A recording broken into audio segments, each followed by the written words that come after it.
up. They too can kind of look towards this. Knock from Poonage. That's one onto Lukos. He has one frag grenade available. Sends it out with a prayer.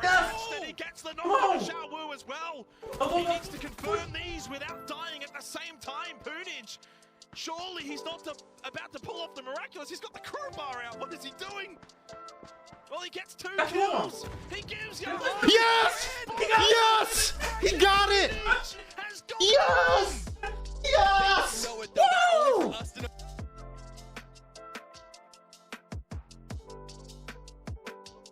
Hey everyone, it's Noxy and welcome to the PGC 2022 Winners Bracket Breakdown video.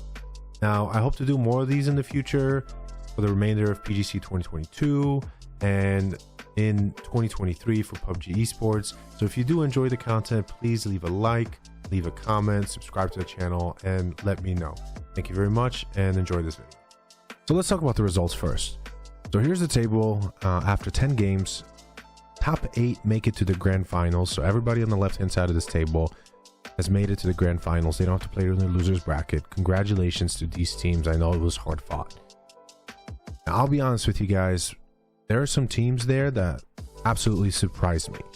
I did not see Navi, and I did not see Take Me Away Gaming performing as well as they did.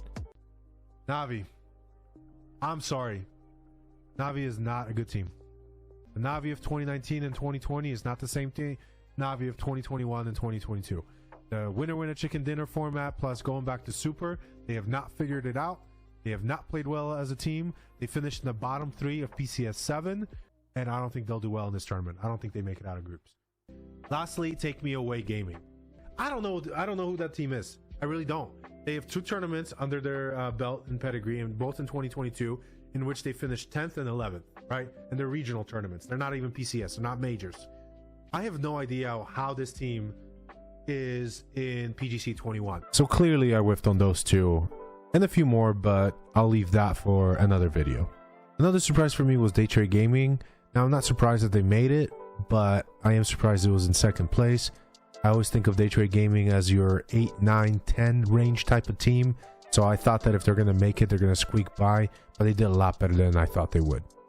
As far as the rest of the table, it pretty much is exactly how I expected it. 17 Gaming, tier A team that did really well. E United, a high tier B, low tier A team. Twisted Mind, the S tier team. Danwa and Yahoo, both of which I consider to be teams that have extremely high ceiling in terms of the gameplay. So no surprises that those teams made it. So lastly on this table, I kind of want to talk about the right side of the table and the surprises there. Mainly New Happy, right? A team I ranked as S tier, not making it to the grand finals through the winners bracket.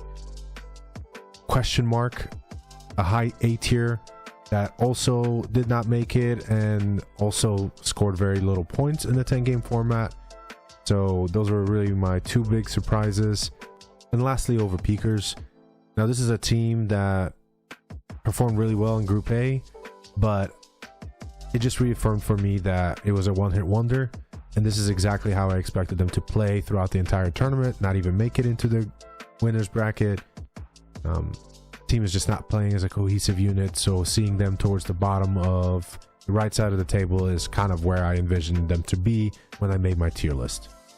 So in addition to the table, I want to break down a few things, a few takeaways for me from the 10-game series here, and we'll cover them one by one.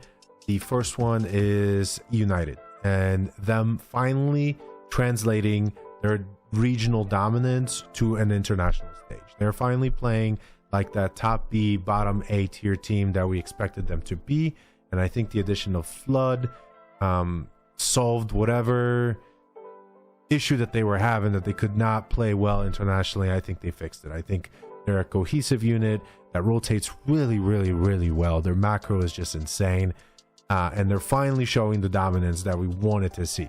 I'm very glad to see them in the grand final, and I'm excited to see what they can do. There it is. Final moments, final shot.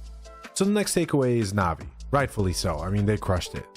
3 winner chicken dinners. Absolutely played out of their minds. Day 1, crushed it with 71 points. I don't think there was anybody that was worried for Navi after day 1 performance, and really only one of the circles in that final Miramar game that ended east of Minas on their compound could be considered gifted. They had to work hard for the remainder of their points. So I think they played outstanding, and you see a little tidbit earlier about why I thought that they weren't going to perform well, especially that they did not play as a cohesive unit at PCS 7. However, here in PGC 2022, they are playing like the Tornado Energy of old, since I think 3 of their roster is that old Tornado Energy roster with the addition of Uba. Whatever they did to prep for PGC 2022 is obviously working. They're aggressive, and you can see that in some of their team fights, especially the one that they beat Wildcard on in the Erangel circle that ended around the C9 hill, right? That one, I don't think they had any business winning against Wildcard, since they were pushed back into the blue in, what was it, phase 3 or 4, and somehow ended up winning that fight, and then pushed United, who was already in the circle, and won that fight while maintaining 4 up the entire time, and from there just won the game. So I did not expect that Navi to show up in this tournament, right? I ranked them in C tier, but they're here. So it bodes the question, part of my takeaway, is this the rise of Navi, right? FaZe is not having a great tournament. Overpeakers are breaking up after this tournament. Really the only powerhouse in Europe is Twisted Minds that's established. So is this tournament the rise of Navi? Oh, they're fighting strong! Back-to-back wins! So right now, I don't think I can say yes. I would have to see how they perform regionally after this tournament, right? Because Heroic did phenomenal in PGC 2021, but did not even qualify for this event and did not play particularly well in their region in 2022. So the rise of Navi, I think, is a question mark for me, pun intended, right? So we'll have to see. And I don't think I can hop on that bandwagon yet, though I can admit that I was wrong and that they're having a banger tournament so far. And the last takeaway for this video is 17 Gaming, and they're scary good, just scary good. They are playing with confidence. Show is reaching that superstar level that is going to carry them deep into this tournament. They play really well as a team. They balance out their micro and macro at a very high efficient level. They win fights that they need to win. They rotate well, and they're just a scary team, and everybody in the grand final needs to watch out for them and be scared of them, really, because they will be the undisputed owners of Pochinki and Pecado when the grand final comes around. Whether Sonics or SGD makes their way out of the losers bracket, the way that those teams are playing, they're not touching 17 Gaming currently. So with Pochinki and Pecado and gameplay in group stage and winners bracket so far, I am going to go ahead and say that 17 Gaming is my current, after winners bracket, favorite to win this tournament. They're playing exceptionally well, and I'm excited to see what they can do in the grand final.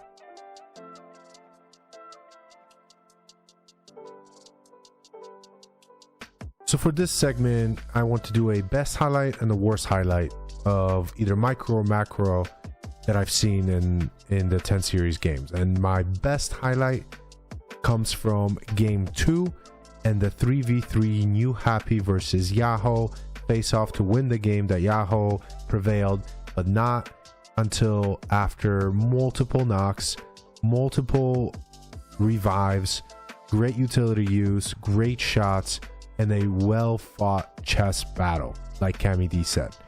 So that is my best highlight. To HS, but more utility flying in, spotted in the air. They're going to back off. But Shimboy with a nice flank around. Shimboy's got to be successful here, and he is not. Ming with a massive knock onto Shimboy creates the 2 versus 2 environment here. Now it's pretty dead even, and Nan going for a wrap down the bottom.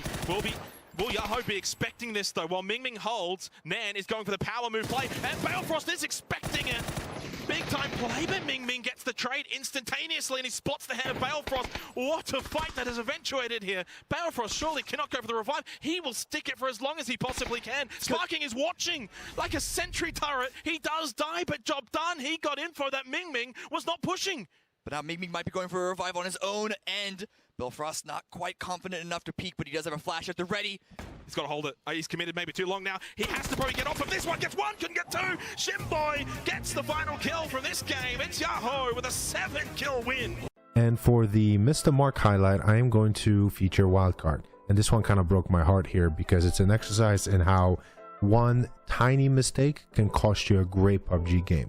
Let's take a look at why. So Wildcard here is on the eastern part of the zone, playing out of that compound, and they split up. They have Waikikamuka here on this ridge, and his job is to spoil, to peacock, to show presence, and make sure that Danwa doesn't get to push over that ridge for free and shoot the other 3 Wildcard players that are about to third party this Navi and QM fight here, right? So that's his job. And this is a great move by Wildcard because they can probably snag a few points here, maybe even wipe both teams, and then come back into the compound and play out of Waikikamuka's position and hopefully take a fight 4v4 against Danwa for the dominance in that eastern part of the zone. So note the circle shift here, right? But everything I just said is happening. So Wildcard right now is third partying that Navi fight. And right here, they only snagged 1 point and quickly backed off. And that's because that zone has shifted.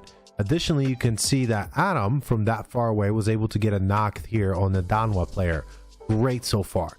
And you can see Waikikamuka is tossing a nade that's going to land on this player here and knock him, right? So Helen is down. So now that is a 2-player from Danwa down against a 4-man of Wildcard. Everything is up and up until this. As you can see here, Niku's ran over his teammate Greg Shaw and now has to spend time to res him, stalling that Wildcard push against a Danwa player that now has 2 players down, giving them the opportunity to res those players and take a clean 4v4 fight against Wildcard, which is exactly what happens. And unfortunately, Wildcard loses that 4v4. Now imagine if they were able to push that without that car knock happening. I think the most detrimental part of all this to Wildcard is that Danwa ended up taking 3rd place in that game as a 2-man. Imagine if Wildcard was able to do the same thing or maybe even win a game out of that position if they were 4 up, if that mistake just did not happen. And I'm sure those guys were kicking themselves over it.